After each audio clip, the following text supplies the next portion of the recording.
오늘 이제 제목은 이제 서로 비판하지 말아라 이겁니다. 당연히 비판하지 말아야 되겠죠. 근데 이 비판에는 여러 가지 이렇게 의미가 많이 담겨져 있습니다. 비난이라는 의미도 있을 수 있고요. 조언으로 이렇게 볼 수도 있는 겁니다. 그러니까 어떻게 이야기하느냐에 따라서 비판이 조언이 될 수도 있고 비난이 될 수도 있죠. 근데 오늘 본문을 이렇게 읽어보게 되면은 그 1절에 보면은 비판하지 말라 이야기하면서 그들의 의견을 비판하지 말아라 라고 이야기했기 때문에 보통 이제 비판은 의견인 겁니다. 의견인 겁니다. 제가 왜 강조하냐면은 우리나라 사람들을 제가 뭐 비난하는 건 아니지만은 우리나라 사람들이 가지고 있는 특징 중에 하나가 뭐냐면은 상대방이 저의 의견을 비판하잖아요. 그럼 제 의견을 비판한 건데 뭐로 우리는 여겨지나요? 나를 비판하는 것처럼 여겨져서 이게 그거 한 번 하고 나면 뭔가 관계가 많이 틀어지는 경우가 있습니다. 그러나 확실한 것은 사람이 아닌 의견인 겁니다. 그런데 오늘 성경은 그 의견도 비판하지 말아라 라고 되어 있는 겁니다. 그러면 아무 말도 하지 못해야 되는가? 그러면 아무런 뭐 잘못이 있던 뭐 허물이 있던 그냥 가만히 눈 감고 입 싹 닫고 그러고 있어야 되는가? 그런 의미는 사실 아닌 겁니다. 그러면 오늘 사도 바울이 로마 교회에게 편지를 쓰면서 왜 서로 비판하지 말라고 이야기했는가?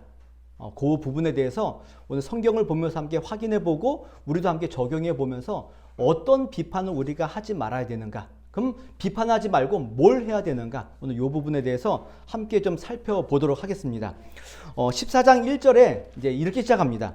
믿음이 연약한 자를 너희가 봤되 그의 의견을 비판하지 말아라.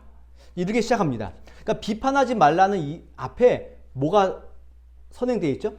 믿음이 연약한 자를인 겁니다.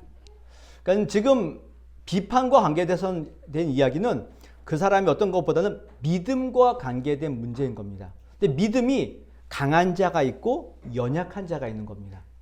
그럼 믿음의 강함과 믿음의 약함을 뭘로 우리는 많이 판단하나요? 누굴 보고 저 사람 믿음이 참 좋은 것 같아. 믿음이 참 강한 것 같아. 뭘 보고 많이 이야기하나요? 뭐 보통은 뭐 그냥 예배 잘 들으시고 기도 많이 하고 성경 많이 읽으시고 뭐 이런 부분들인 거죠. 그러나 이걸 두고 뭐 강하다, 약하다 이렇게 이야기하기는 상당히 쉽지 않습니다. 그러나 뭐 그걸 제가 오늘 누가 강하냐, 누가 약하냐 이거를 판단하는 기준이 아니라 오늘 성경에 보니까 사도 바울이 로마 교회에게 이 편지를 쓸 적에 믿음이 강한 자들과 약한 자들이 분명히 있었습니다. 뭐에 대해서 있었냐면 첫 번째로는 먹는 것에 관한 문제인 겁니다. 먹는 것에 관한 문제죠. 이 믿음의 강하고 약함에 대한 문제는 내가 뭘 했냐 안 했냐 이것이 아니라 교회 안에 말씀에 대한 지식과 지혜가 얼만큼 있느냐에 대한 문제라는 것들을 좀 기억하시면 됩니다. 그래서 그 지식에 관한 문제의 첫 번째 내용이 뭐였냐면 먹는 문제입니다. 여기 본문에 보면은 그래서 어떤 사람은 모든 것을 다 먹습니다. 모든 것을 다 먹을 만한 믿음이 있고 또 믿음이 연약한 자들은 뭐만 먹는다고요? 채소만 먹는다. 믿음이 강한 사람들은 뭘 먹는다고요? 다 먹고 믿음이 약한 사람들은 채소만 먹고 혹시 모르겠으면 이 안에 또 혹시 그 채식주의자 분들이 있을 수도 있는데 그렇다고 해서 그게 뭐 믿음이 약하고 뭐 이런 문제는 아닌 겁니다. 채식하냐 육식하냐 이게 믿음의 문제가 아니라 이 당시에는 우상 제물과 관계된 문제였기 때문에 고기를 먹냐 채소를 먹냐 요 이야기를 하는 겁니다. 여기 앉아 계신 분들은 아마 예전에 이런 얘기 많이 들으셨을 겁니다. 먹어야 될 음식과 먹지 말아야 될 음식, 구약의 레위기 이야기를 들어서 예전에는 뭘 먹지 말라 그랬나요? 돼지고기 이런 거 먹지 말라 그랬죠. 부정한 짐승이라 그래가지고 혹시 들어보셨죠? 요즘에 이런 얘기 절대 하지 않죠. 예전에 그런 일이 있었죠. 그래서 돼지고기는 먹으면 안 되고 뭘 먹으라 그랬죠? 소고기 먹어라. 뭐 이런 얘기가 예전에 있었던 겁니다. 지금은 그런 얘기 없죠.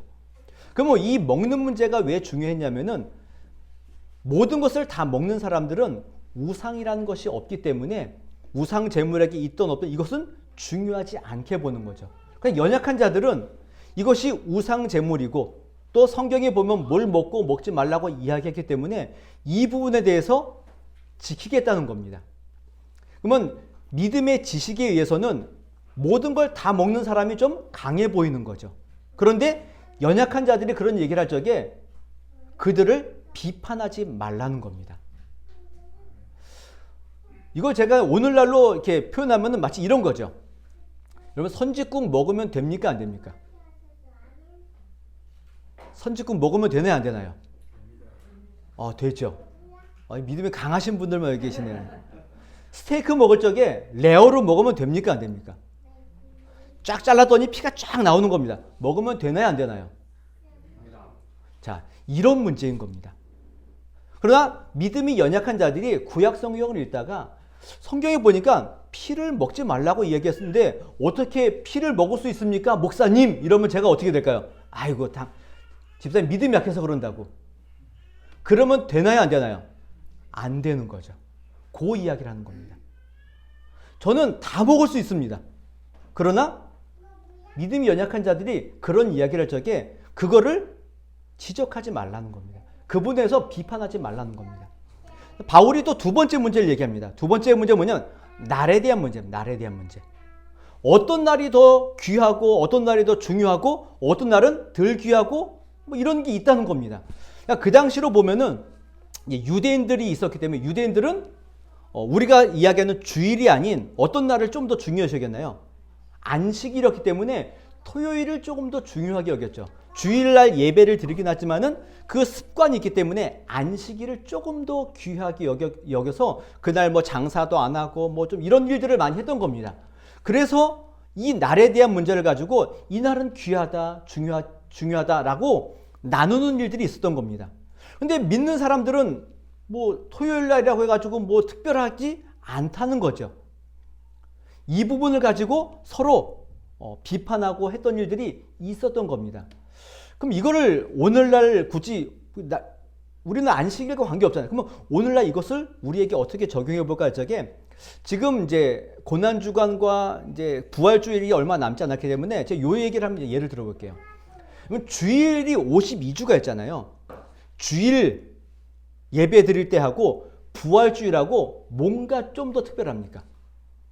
부활주일과 오늘 이 주일 예배하고 부활주일 예배하고 뭐가 좀 더 특별해 보이십니까? 대답 못 하시나요? 만약에 부활주일 이러면은 어떻게 되는 거죠? 믿음이 연약한 자가 되는 겁니다. 뭐 이게 농담하면 얘기한 거예요. 이거를 그렇게 할 수 없다는 이야기를 하는 겁니다. 무슨 날이 귀하냐 이렇게 이야기할 수 없는 겁니다.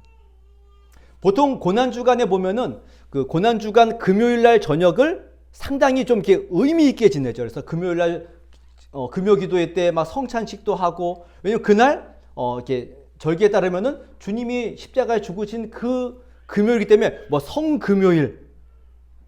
그러면 일반 금요기도회와 그날 금요기도회가 같은가요, 다른가요? 같은 겁니다. 뭔가 좀 의미 있게 기억하는 면에서는 나쁘지 않지만은 이것을 그런 방식으로 이날이 더 귀하다, 이날이 더 중요하다 이렇게 나눌 수 없다는 이야기를 하고 있는 겁니다. 근데 이 당시엔 그랬다는 겁니다. 아니 이날이 훨씬 중요한데 왜 이거를 이렇게 제대로 안 지킵니까? 그렇게 얘기하는 거죠. 이 두 가지 문제가 로마 교회 안에 있었던 겁니다. 사도 바울이 이야기하죠. 믿음이 연약한 자들이 먹는 것에 대해서, 날에 대해서 무언가 이야기할 적에 믿음이 강한 사람들은 뭘 하지 말라고요? 그들의 의견과 그들이 하는 이야기를 비판하지 말라는 겁니다. 그럼 왜 비판하지 말아야 되는가? 이유가 있어야 되잖아요.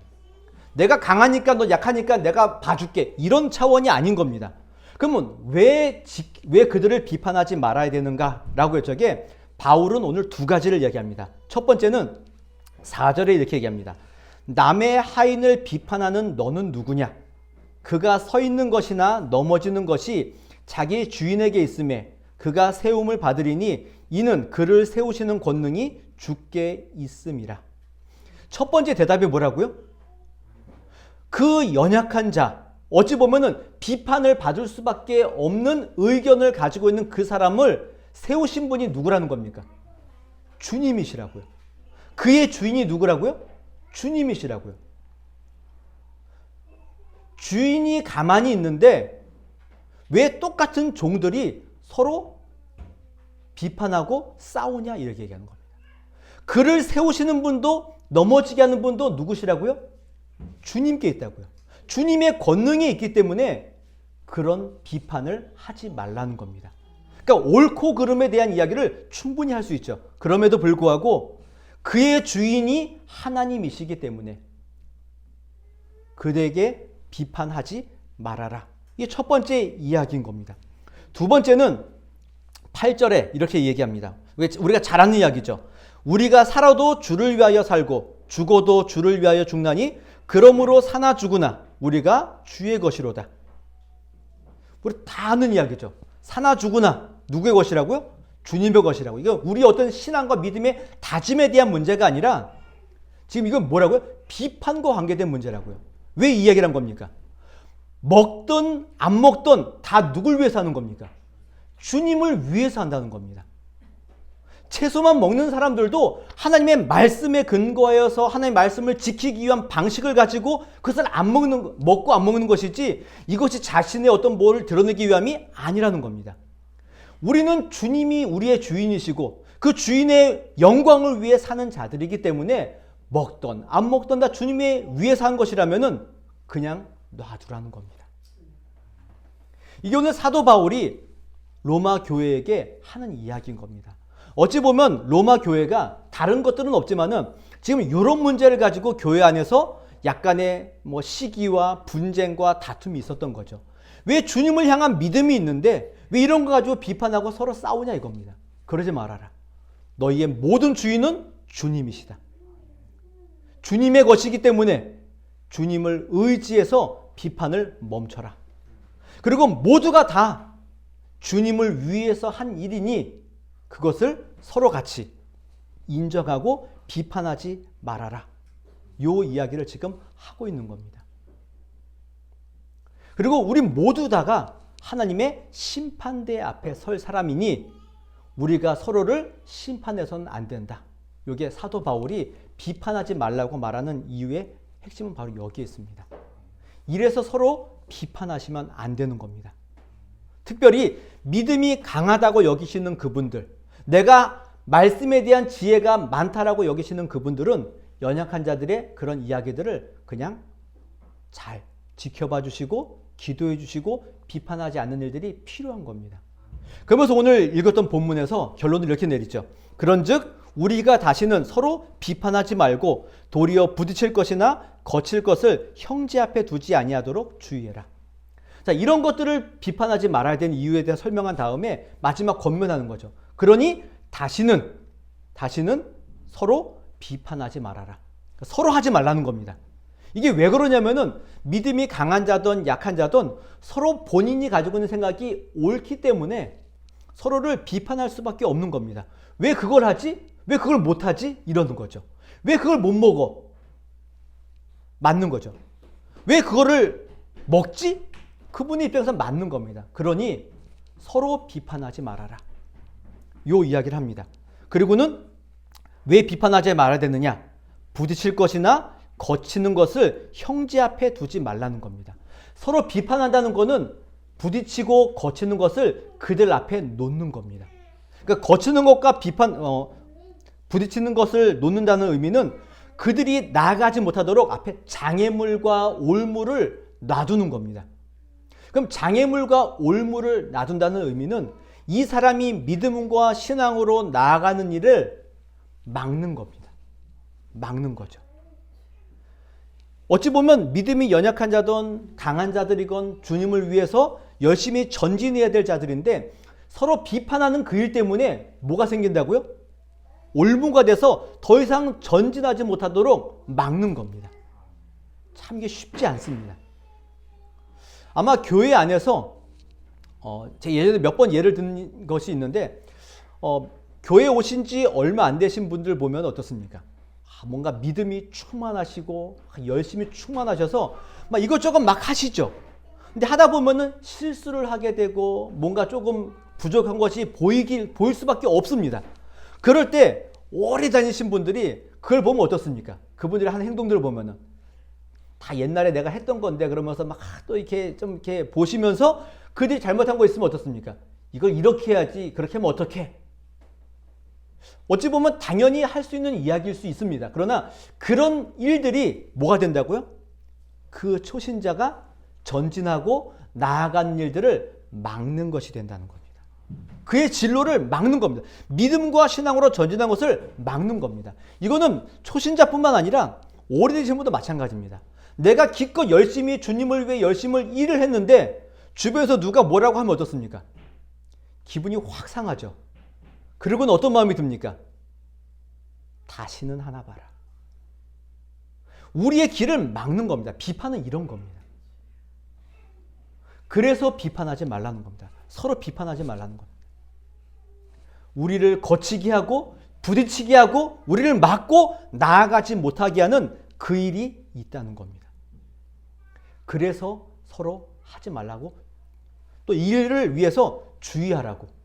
나는 별 생각 없이 한 이야기지만은 상대방 그 일 때문에 믿음과 신앙의 전진이 막히는 일이 될 수 있기 때문에 항상 주의할 것을 우리에게 말하고 있는 겁니다. 그래서 사도 바울이 15절에 이렇게 표현합니다. 만일 음식으로 말미암아 내 형제가 근심하게 되면 이는 내가 사랑으로 행하지 아니함이라. 그리스도께서 대신하여 죽으신 형제를 내 음식으로 망하게 하지 말아라. 굉장히 약간 무서운 이야기예요, 사실은. 주님이 죽으심으로 세우신 그 형제를 우리가 음식 때문에 비판하는 것 때문에 그를 뭐하게 할 수 있다고요? 망하게 할 수 있다 이겁니다. 그래서 조심해라. 항상 주의해라. 라는 이야기를 하는 겁니다. 오늘 사도 바울의 이 말씀이, 이 권면이 어찌 보면 우리에게 굉장히 중요합니다. 왜냐하면 저와 여러분들은 항상 우리 마음속에 뭐가 있나요? 심판자의 기질이 있습니다. 비판의 기질이 우리에게 항상 있습니다.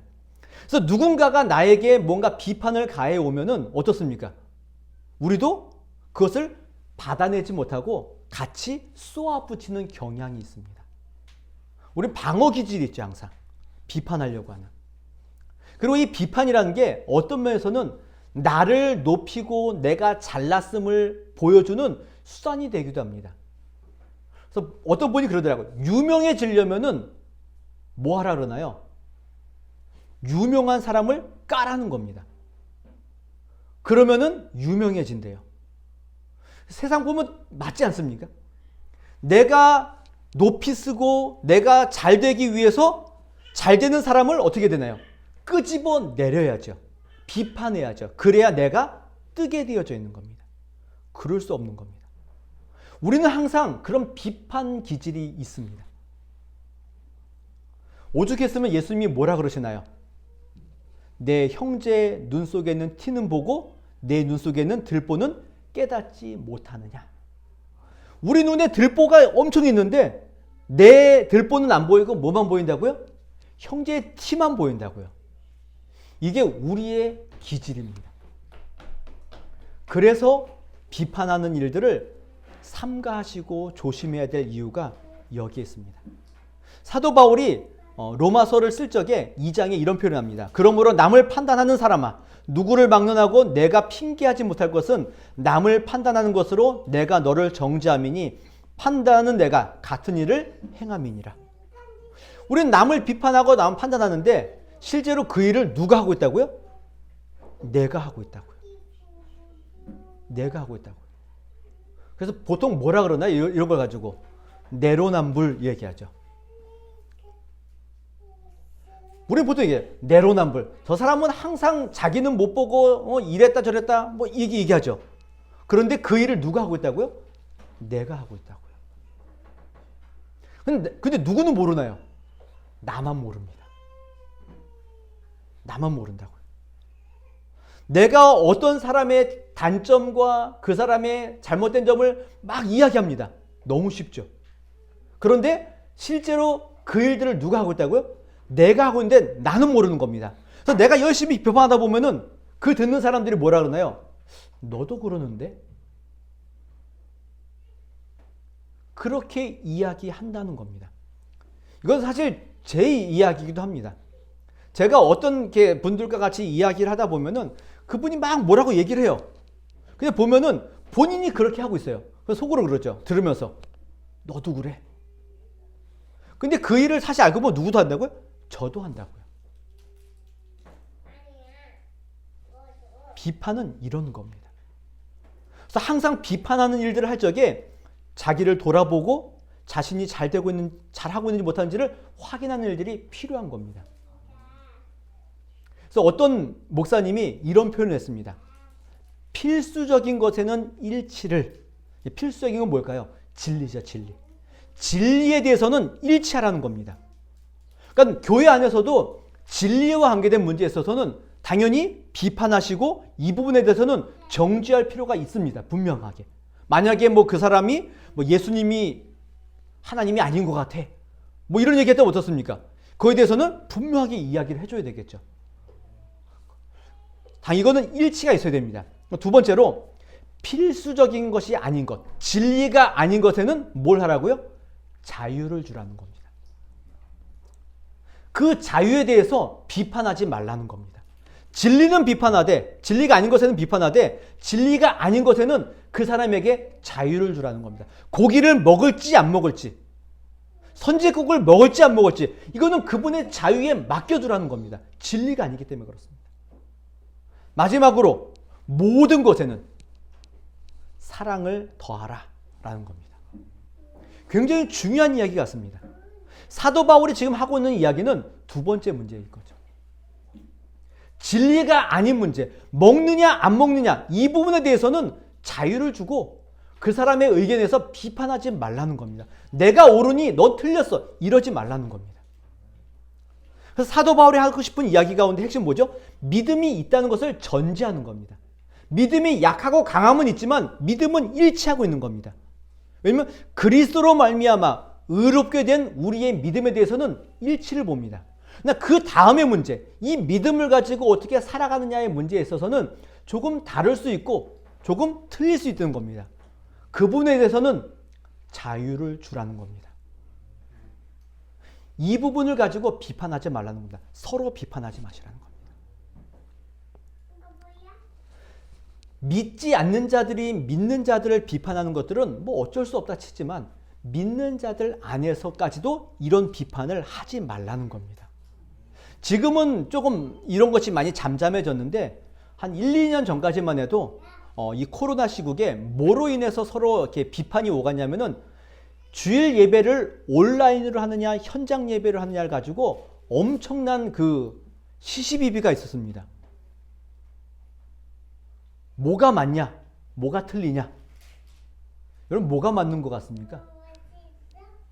쉽지 않은 문제죠. 왜냐면 이게 성경 안에 뭐 이런 얘기가 있는 것도 아니기 때문에 쉽지 않은 문제입니다. 온라인 예배를 드려야 된다는 의미는 이웃을 사랑하고 뭐 그들의 뭐 편의를 봐주고 세상으로부터 욕을 안 먹고 뭐 이런 의미로 온라인 예배가 중요하다라고 이야기하는 분들도 있고 또 한쪽에서는 그래도 어떻게 하나님께 예배하는데 집에 앉아가지고 그렇게 예배 드릴 수 있냐? 그래도 예배는 드리러 와야지. 현장 예배를 원하시는 분들도 있었다는 겁니다. 누가 맞냐 틀리냐. 서로가 서로를 비난하는 겁니다. 어떻게 온라인 예배 드리냐. 어떻게 지금 이 시국에 현장 예배 드리냐. 서로 비판하는 겁니다. 그런데 잘 생각해 보시면은 둘 다 누구를 위한 거죠? 주님을 위한 거죠. 그러면 서로를 인정해 주면 되는 겁니다. 어느 한쪽은 이웃을 향한 사랑과 세상으로부터의 어떤 관심에 조금 더 민감하기 때문에 온라인 예배 드리는 거죠. 그럼 그대로 잘하고 있다. 잘하는 거죠. 누굴 예배하기 때문에? 하나님 예배하고 있잖아요. 예배하고 있잖아요. 그럼 잘한 겁니다. 현장 예배. 그래도 어떻게 그럴 수 있냐? 주님을 직접 나와서 우리의 몸을 보이고 그래야지. 그분도 잘하는 겁니다. 이런 문제를 가지고 서로 싸우시면 안 되는 겁니다. 거기엔 자유가 있는 겁니다. 이 의견을 가지고 비판할 문제가 아니다 이겁니다. 근데 우리는 이런 걸 가지고 비판하고 있는 겁니다. 이게 하나의 예인 겁니다. 또 하나의 예가 있습니다. 이 예는 뭐냐면은 내가 직접적으로 누구를 비판하진 않습니다. 그러나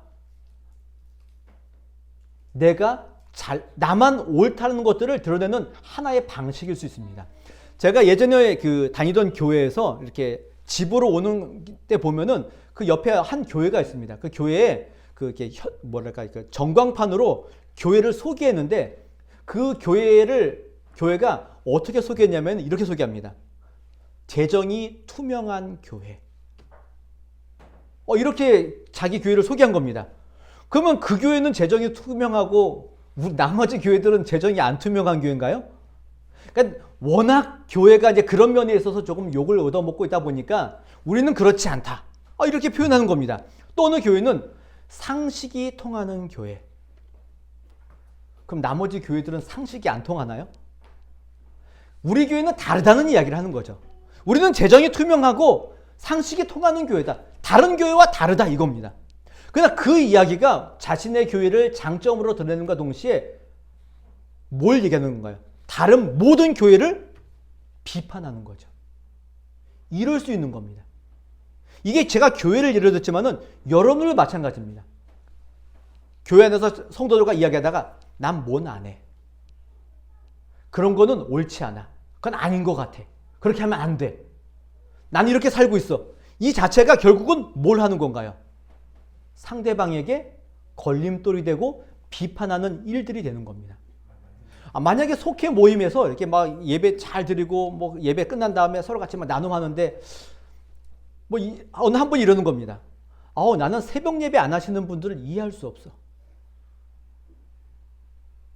이게 무슨 얘기인가요? 이게 지금. 나는 새벽 예배를 하니까 안 하는 너희들은 다 믿음 이상한 사람들이야. 이게 보이지 않는 비판인 겁니다. 참 쉽지 않죠. 참 신앙생활하기 참 쉽지 않습니다. 말하는 것도 참 쉽지 않습니다. 그러나 성경은 이야기하죠. 주의하라고.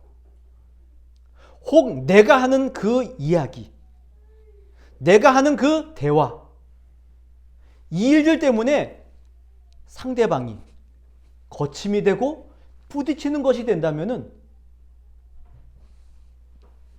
안 된다는 겁니다. 오늘 사도 바울의 이 말씀에 귀를 기울여 주십시오. 혹 연약한 자들이 조금 부족한 모습이 보인다 할지라도 그들을 격려해 주시고 칭찬해 주시고 비판하지 마시라는 겁니다. 조금 천방지축처럼 날뛰는 것처럼 보이는 분이 있다 할지라도 그분들을 잘한다라고 칭찬해 주시고 격려해 주시고 세워 주셔야 되는 겁니다. 비판이 아닌 칭찬과 격려로 그들에게 나아가는 것, 이게 굉장히 중요합니다. 그래서 비판하지 말라는 이야기는 단순히 아무 말도 하지 말라, 이것보다는 결국은 뭘 하라는 겁니까? 적극적으로 그들을 인정해주고 격려해주고 칭찬해주는 일들을 해야 되는 겁니다. 어떤 분들이 교회 와서 그런 얘기하죠.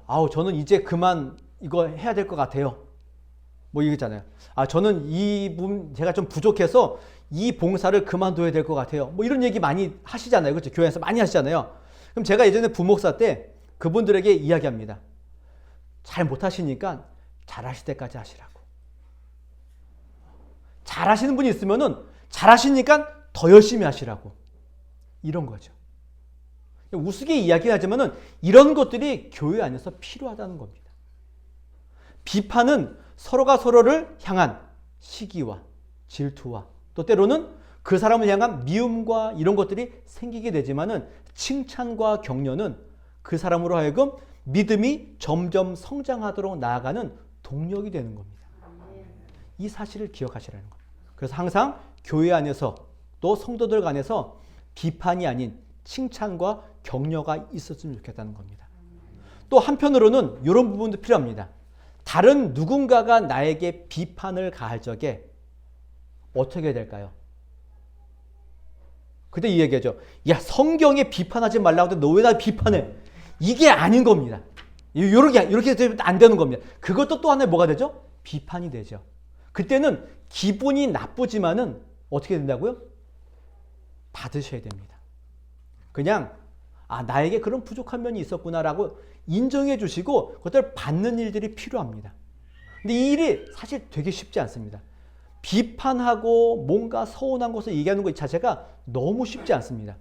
제가 존경하는 그 교수님이 계시는데, 제 학교 다닐 때 교수님 계시는데, 이 교수님이 성품이 너무 좋으신 분이야. 사모님 너무 좋으신 분이야. 근데 이분이 이렇게 저희와 함께 대화하다가 이런 얘기를 하시더라고요. 아내와 함께 같이 이렇게 한 10년 정도 지난 다음에 같이 이렇게 어디 여행 가서 이런 얘기를 했대요. 우리 그동안 이렇게 서운한 거 있으면은 같이 이야기하고 풀자고. 되게 좋은 거잖아요. 근데 어떻게 됐을까요? 그분이 뭐 제가 보지 못했지만 그분이 표현에 의하면은 그 교수님 표현에 의하면은 이혼할 뻔했대요.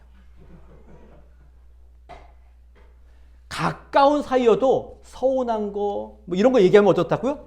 기분이 나쁜 겁니다. 굉장히 나쁘다고요.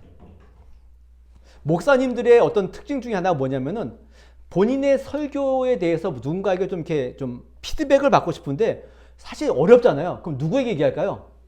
이게 사모님에게 얘기할 수밖에 없죠. 그럼 사모님에게 오늘 뭐 설교 어때? 막 물어보는 겁니다. 그럼 당연히 그 비판에 대해서 달게 받아야 되잖아요. 근데 사모님들이 가끔 어떤 분들은 대부분 좋은 얘기 하다가 가끔 가다가 이렇게 적나라하게 얘기하시는 분들이 있어요. 그럼 어떨까요? 기분 나쁜 겁니다. 기분 나쁘다고요. 본인이 비판하라고 이야기해놓고도 비판하면 기분 나쁜 겁니다. 이게 우리의 마음인 겁니다. 이럴 때 그 비판을 주님의 음성으로 듣고 수용하실 수 있는 자세가 되셔야 되는 겁니다. 이게 우리가 적용해야 될 부분인 겁니다. 상대방을 향하여서는 비판이 아닌 칭찬과 격려해야 되고 상대방이 나에게 주는 비판이 있다면 그것을 주님의 음성으로 듣고 수용할 수 있는 마음이 있어야 되는 겁니다. 이게 서로 비판하지 말라라고 이야기하는 바울의 권면이 우리에게 주는 교훈인 겁니다.